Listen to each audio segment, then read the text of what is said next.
irmãos, minhas irmãs, é uma alegria sempre poder revê-los através do estudo da Palavra de Deus. Eu gostaria de convidar vocês para juntos fazermos uma oração pedindo a orientação de Deus durante o estudo desse tema. Santo Deus, muito obrigado, Senhor, por este momento onde Tu nos proporciona condições suficientes de encontrar na Tua Palavra o sustento para a nossa fé. Nos fortaleça, Senhor, na nossa jornada e no cumprimento de nossa missão. Capacita-nos, dirija as nossas vidas, Senhor. Proteja-nos e guarda-nos, Senhor. Nos ampare. É o que te suplicamos, agradecidos em nome de Jesus. Amém, Senhor. Um cântico ao Senhor em terra estranha. Salmo 137, verso 4, diz o seguinte: Mas como poderíamos entoar um cântico ao Senhor em terra estranha? Salmodeando aqui em Babilônia, irmãos, por um autor desconhecido. Não sabemos quem foi que escreveu esse salmo. Mas uma mensagem muito objetiva. A linguagem desse salmo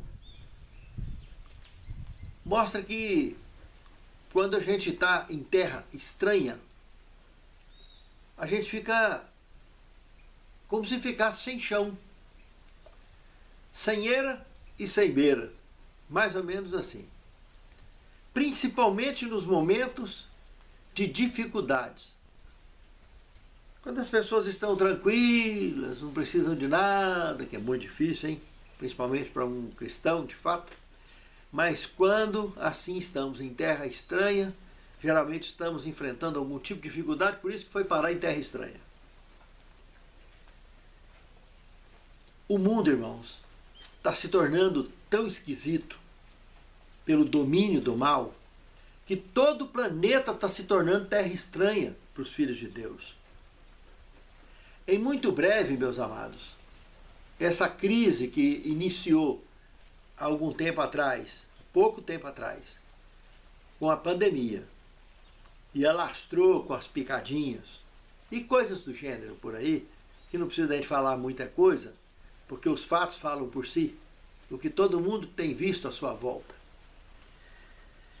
Irmãos, está prestes a um governo mundial levantar, mostrar as cartas do jogo de quem domina as trevas desse mundo. Sabe, irmãos, se nós não tivermos em refúgios que tem pelo mundo todo, como esse aqui, o Vitrine do Lago, hoje, agora mesmo eu vim me refugiar aqui na casa do irmão Klaus, aqui no Vitrine do Lago, porque eu comecei a gravar ali em cima e a chuva chegou e começou a chover. Eu falei, não, deixa eu me refugiar na casa do irmão Klaus ali. Graças a Deus tinha esse refúgio aqui para mim poder gravar essa lição.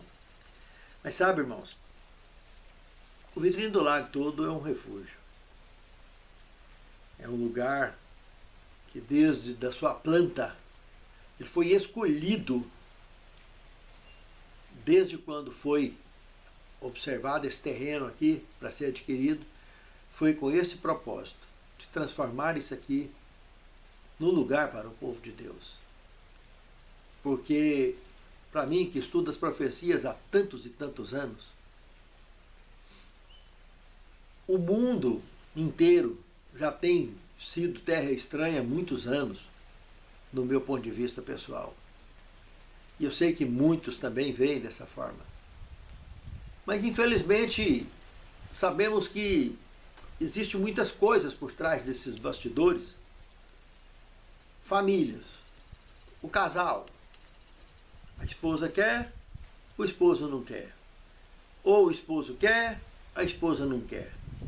Seja por descrença, seja por falta de fé, seja por falta de coragem, seja por falta de aprofundamento no estudo da palavra, por um motivo ou por outro, seja por excesso de conforto, seja por medo de enfrentar as dificuldades, as lutas, de enfrentar as reações, de abraçarmos a fé, seja por qual motivo for.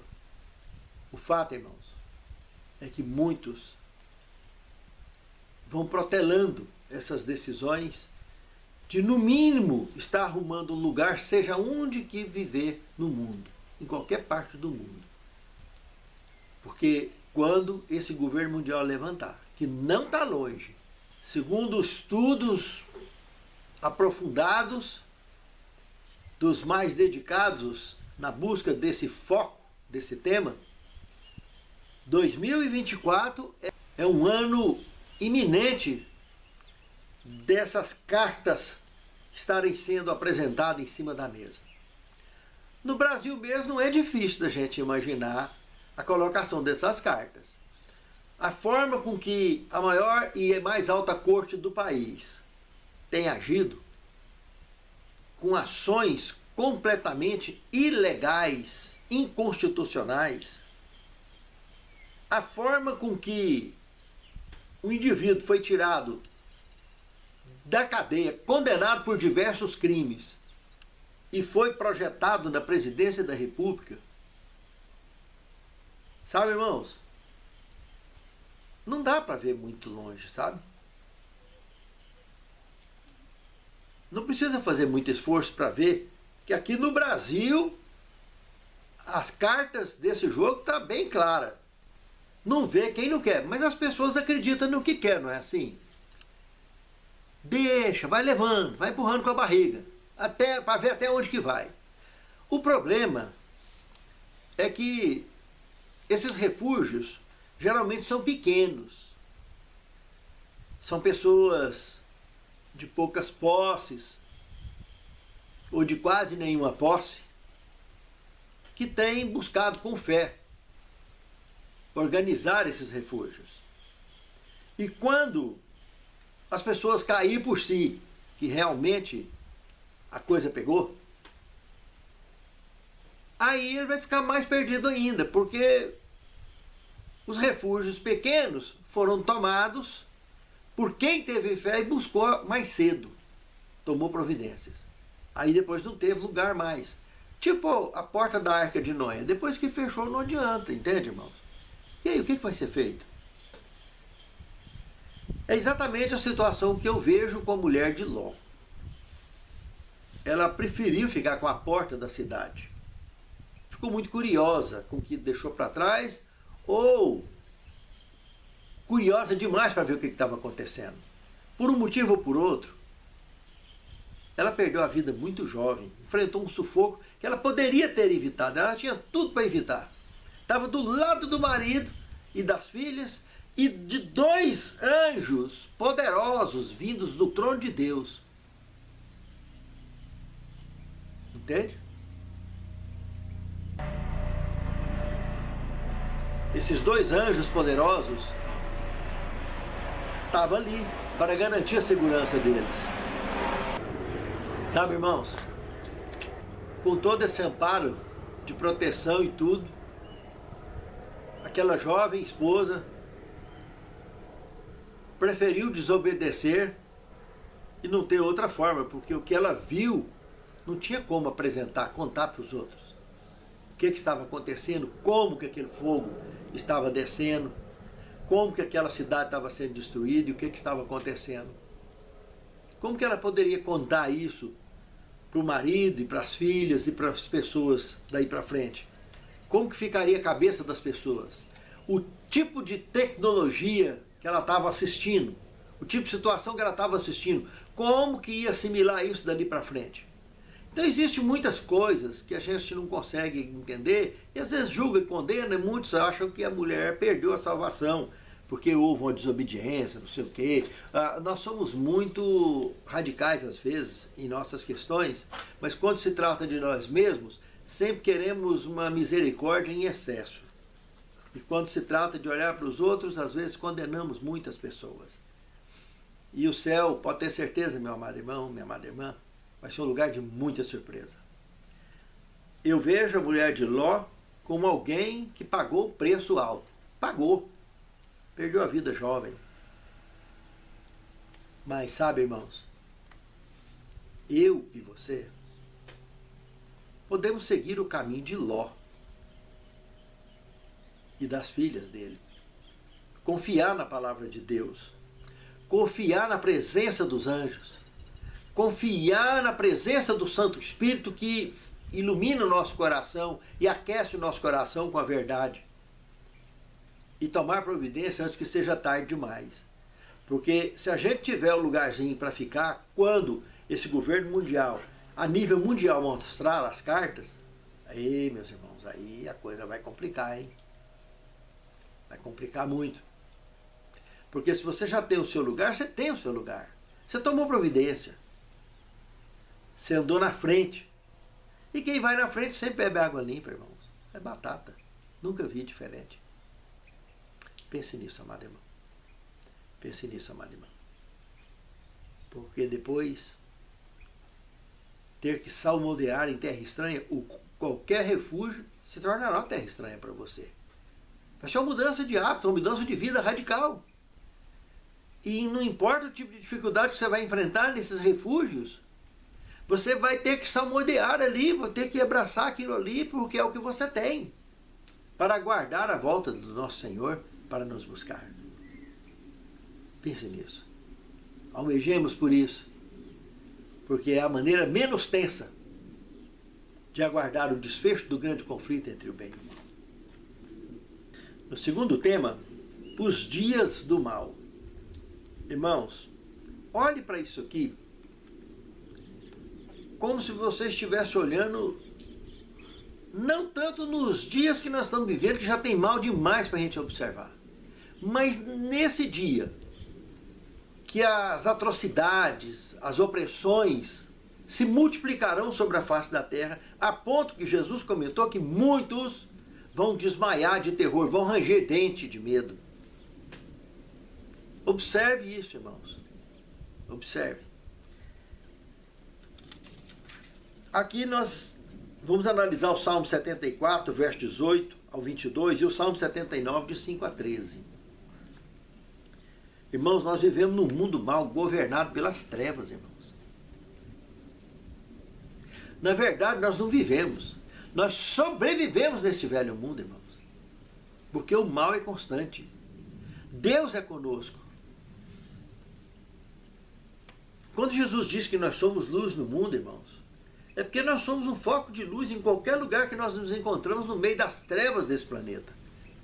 E que o príncipe das trevas governa de onde ele estiver, ele governa através das potestades da maldade e conduz essas ondas e tsunamis nesse planeta e em qualquer parte aonde esteja debaixo da faixa do conflito. Mas sabe qual que é o maior problema que eu vejo em tudo, irmãos? É que dentro da igreja, infelizmente, do mais alto posto ao menor, nós percebemos pessoas sendo usadas, consciente ou não, pelas potestades da maldade e cometendo atitudes que desviam outros da fé. Quem é que já não ouviu falar de pessoas que saíram da igreja por atitudes de outros irmãos?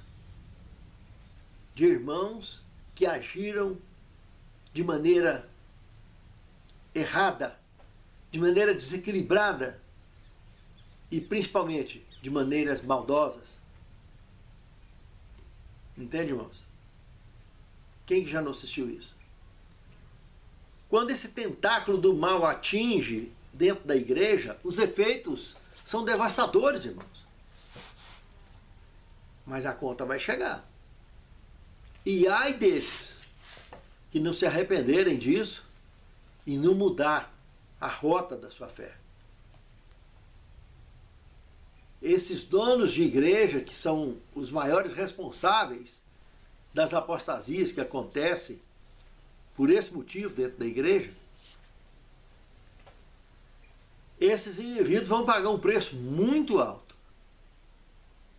Imagino eles ao lado de Judas, na ressurreição do último grande dia da história do conflito, e como ele clamará: que de fato, na missão dos 12, na missão dos 70, ele fez milagres.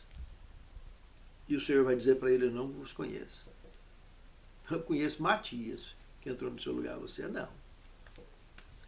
Você eu não reconheço como membro do meu povo, como membro da minha família. Pense nisso, amado irmão. Muito sério isso. Por quê? Porque Deus é justo. E o dia que o mal cair, serão todos lançados no lago de fogo e enxofre. E para sempre serão extintos.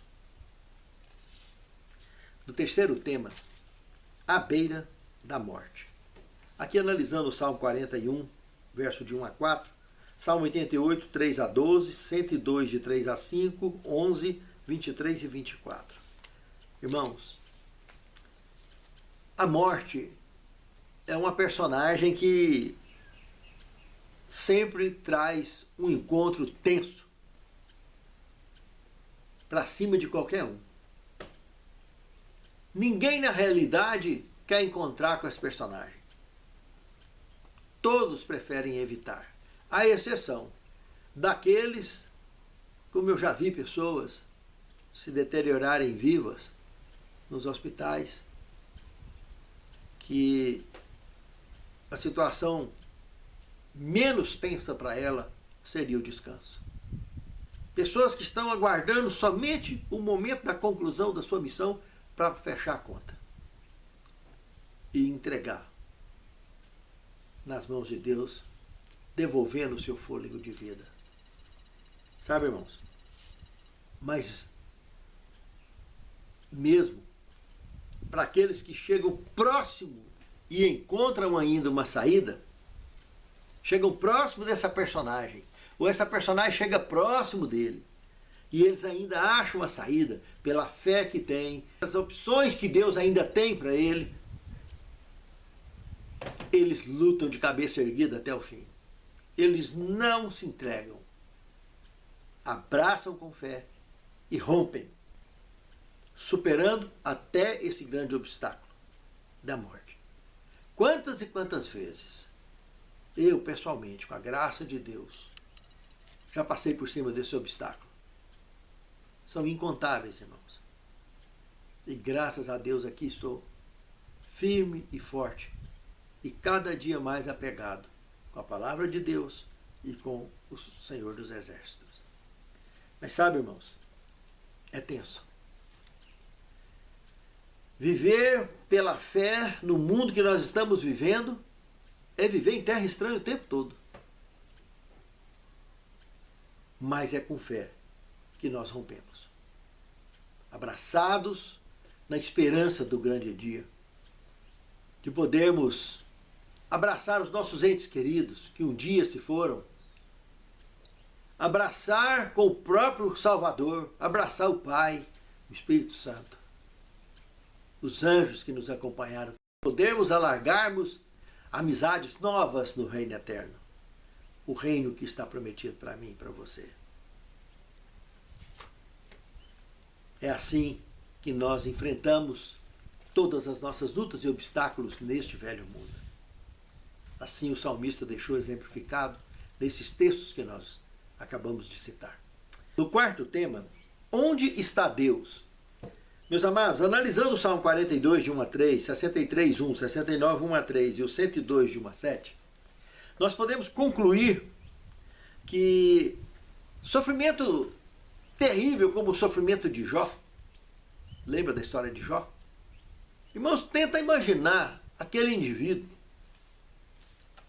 que era um dos homens mais ricos do mundo habitado daquela época.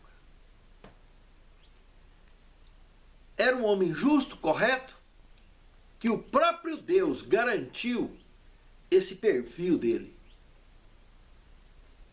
Garantiu para o próprio Satanás que Jó era reto e íntegro e não se desviaria jamais, nem para a direita e nem para a esquerda, das suas convicções, da sua fé, da sua crença no Deus Altíssimo. Jó não tinha conhecimento do que estaria por vir, irmãos. E do nada a vida daquele homem virou de cabeça para baixo. tudo em extremo. Perdeu a família num tapa só, num ato só. Perdeu seus bens num ato só. Perdeu a sua saúde num ato só. Desabou para ele tudo à sua volta. Ele ficou no meio de uma praça, coçando com um caco de telha as feridas do seu corpo. Tenta imaginar a mente desse homem a respeito de tudo que aconteceu na sua vida até ali, a maior parte absoluta da sua vida no bem, e agora, por alguns instantes, tudo desabava. Tudo desabado, tudo destruído. Parecendo que estava vivendo num lugar que tinha acabado uma guerra e tudo estava destruído à sua volta. A sua vida estava se esvairindo, saindo pela sua condição atual. E ainda tinha a esposa e alguns amigos que ficavam ali dando pressão, senso de justiça, tipo dono de igreja, né? Gosta de estar julgando as pessoas, apontando o dedo, né? 4 apontando para ele, mas um apontando para aquele que está doente, que não está aguentando nem meio dedo, quanto menos um inteiro. Apontando maldades, injúrias, julgamentos. E isso é muito doído, irmãos. Isso é doído quando a gente está sadio, imagina quando está doente. Quantas e quantas pessoas vai visitar os outros doentes e ao invés de levar alívio, leva o caixão debaixo do braço para eles. Chega lá, começa a perguntar, será que você fez? Hein? O que aconteceu? Ah, foi por isso. Ah, foi por aquilo. Sabe, irmãos? É muito complicado isso. E nós precisamos de confortar as pessoas. As pessoas doentes, então, nem se fala. Mas a mente de Jó, irmãos, a mente de Jó, tente entender. O que os amigos e a esposa dele pressionou o tempo todo foi essa questão: onde está Deus? E o que mais ventilou na mente dele foi esse tipo de questionamento. Mas ele não abriu mão em momento algum, sabe por quê? Porque ele garantiu que sabia onde estava Deus. Está no mesmo lugar de sempre. Está no mesmo lugar que na eternidade ele decidiu um dia ver o seu filho morrendo, para pagar o preço dele e de todos. Que na eternidade não tem passado, nem presente, nem futuro. Então esse Deus, onipresente, onipotente, onisciente, está no mesmo lugar. Jó sabia disso. E não abalou a sua fé. E não foi à toa que ele foi vitorioso. O próprio Deus previu essa postura, esse perfil de Jó. Eu e você. Deus, ele pode dizer o mesmo de mim, de você? Pense nisso. Porque o Senhor procura tais que assim o adorem. E Jó simplesmente era alguém que adorava Deus em espírito e em verdade. Ele não abriu mão em momento algum da sua fé. Por nada que acontecesse. Basta isso para termos a natureza e o perfil de Jó. Nada mais que isso. Ele não teve mérito próprio, mas ele teve mérito em Cristo, em Deus. Ele confiava em Deus. Deus dirigia a vida dele. Por isso que quando ele atravessou esse bloqueio, atravessou esses obstáculos, ele teve tudo em dobro. Representando, simbolizando a redenção plena que eu e você abraçaremos também. Por obtermos, por nos esforçarmos pela graça de Deus para mantermos esse perfil de adorarmos o Senhor em espírito e em verdade. Pensa nisso. Quinto tema. Falhou a sua promessa para sempre? O Salmo 77. Aqui foi exatamente a melindra de Jó, né? Porque o salmista estava vivendo um momento exatamente parecido. E essa ideia depressiva que o salmista aqui no caso quase sucumbiu na fé por matutar esse tipo de questionamento na cabeça, É coisa normal entre os mortais, irmãos, isso. Mas joias raras como Jó, esses aí não sucumbem. Eles dão a volta por cima rapidinho, como o salmista deu a volta e não sucumbiu. Acredito sim, Jó foi tentado o tempo todo, mas não sucumbiu em momento algum. Ele não tem nenhum traçado no seu escrito que dê entonação dele ter vacilado sequer. Ele acreditou o tempo todo na promessa de Deus. E é o que eu e você, independente da situação, temos que crer. Ainda que seja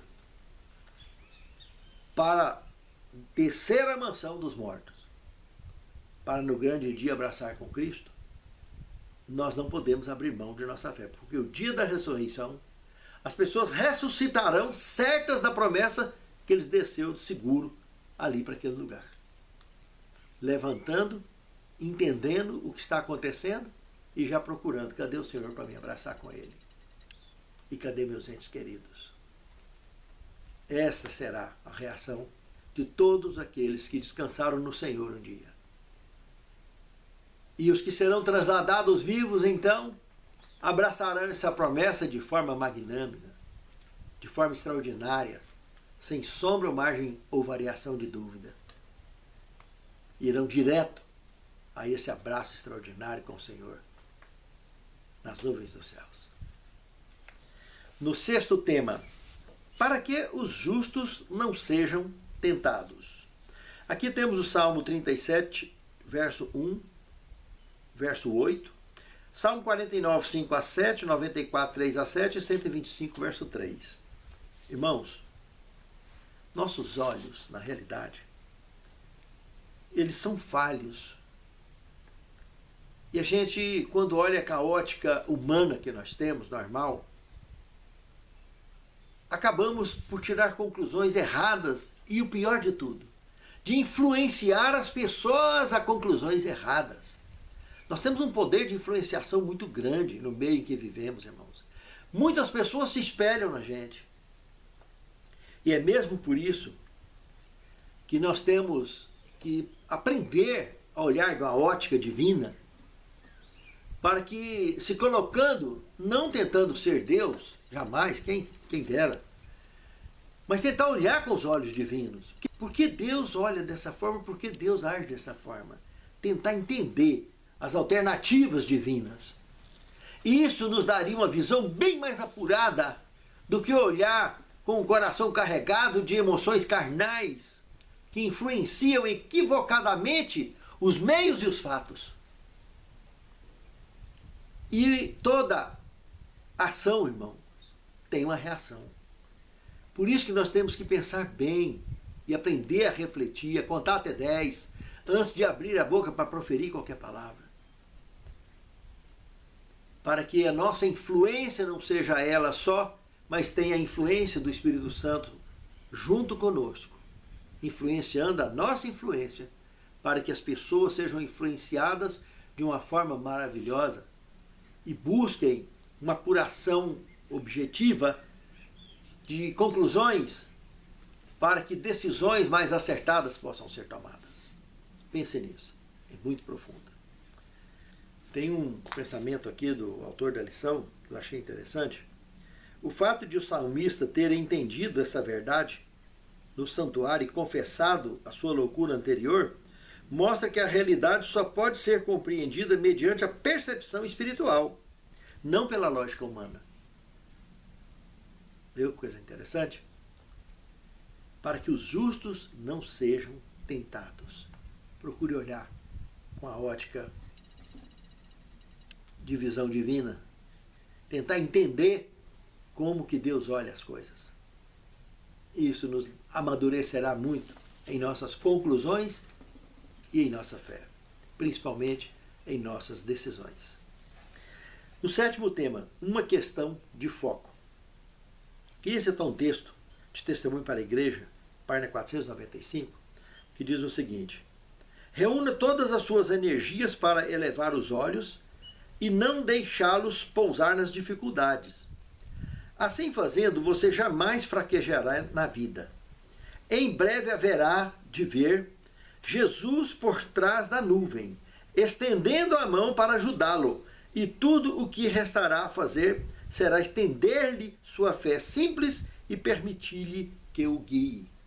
Irmãos, realmente, se a gente ficar olhando, pesando os olhos só nas coisas ruins desse mundo, nós acabamos por nos misturarmos e nos encontrarmos como meio dessa situação. Mas se aprendermos, olharmos com o olhar da fé, olhar por cima e observar longe, percebermos a ótica divina passando por tudo isso, meus amados, questão de foco. Ó Senhor, ajude-nos, Senhor. O nosso coração pequeno, a nossa pequenez humana, ajude-nos, ó Senhor, a termos uma visão ampla e clara do Teu reino e das coisas deste velho mundo, para que nós possamos de fato sermos vitoriosos. Capacita-nos, Senhor, a compreensão plena da Tua palavra, a compreensão plena das nossas ações e da nossa missão. Santifica-nos na Tua palavra, porque a Tua palavra é verdade. E capacita-nos a tomar decisões acertadas, para que naquele grande dia estejamos seguros de que tomamos as providências corretas ao Teu lado, e para sempre estaremos assim, em nome de Jesus. Amém.